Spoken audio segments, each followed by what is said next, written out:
Imagine this. An accident happens and your WhatsApp group is flooded with pictures of bloody bodies lying on the road. The pictures are all over Facebook. They're being retweeted widely on Twitter.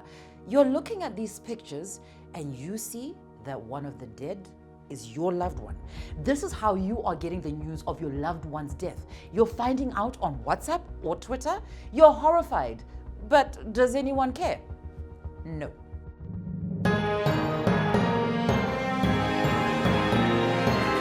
The state of the nation.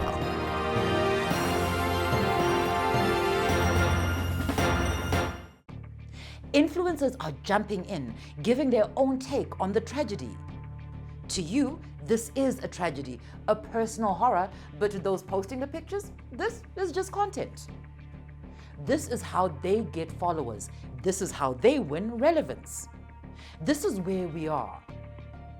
These days, anyone with a phone now thinks they are a journalist. They even have a name for this: citizen journalism. Like most things, there are two sides to this. Citizen journalism can be used for good. Active citizens can engage with what's happening in their communities. For example, it is usually through citizen journalism that we get to know about poor service delivery. We can use local journalism to hold our leaders at both local and national level to account. Citizen journalism is being used to bring out the local effects of environmental issues, from the impact of droughts to how human activity is disturbing the ecosystem. It is the most effective way of bringing out local stories. One cannot deny the importance of so-called non-professional journalists. In fact, they have forced the old media to take a fresh look at how they cover events. People want quick information, but then there is the not so good side of things. Sadly, not everyone is as smart as a smartphone in their hands. Everyone has a smartphone, but not everyone is smart enough to actually use it.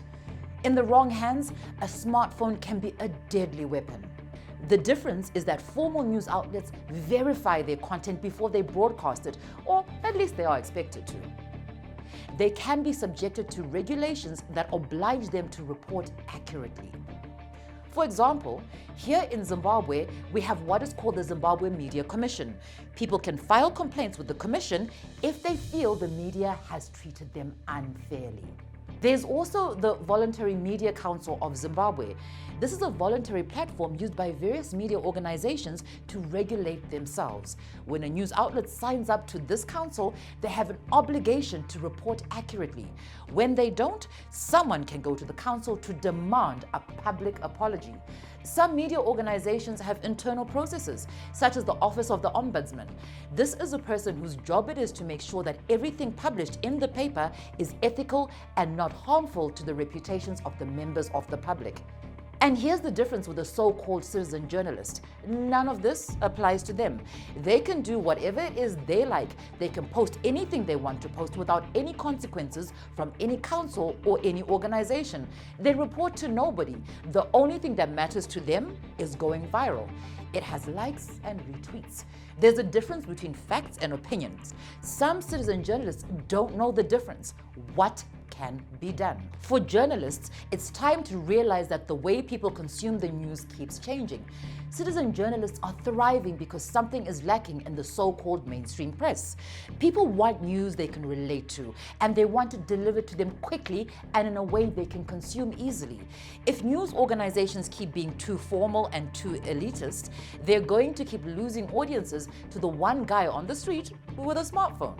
It is time to change how the media gives ordinary people the news. There must be a way for media outlets and journalists to work together with responsible citizen journalists to professionally gather and disseminate the news. This is happening in many parts of the world right now. What about you and me? What can we do? First, we need to be sensitive. Social media can be a useful tool, but in the wrong way, it can be really destructive. Before you post something, ask yourself a few questions. Is it true? How do I know this is true? If I was the one being talked about here, how would I feel?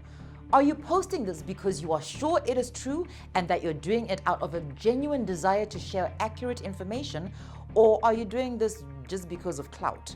You just want likes and retweets? Remember, In Zimbabwe, we have laws that protect people's reputations.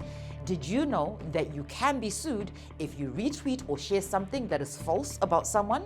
Yes, you may not be the one who posted it, but you can be in trouble for sharing it. We all have that one guy in the WhatsApp group that is always sharing fake news, or that guy who's always posting insensitive material. Don't be that guy. Like, share, comment, and subscribe.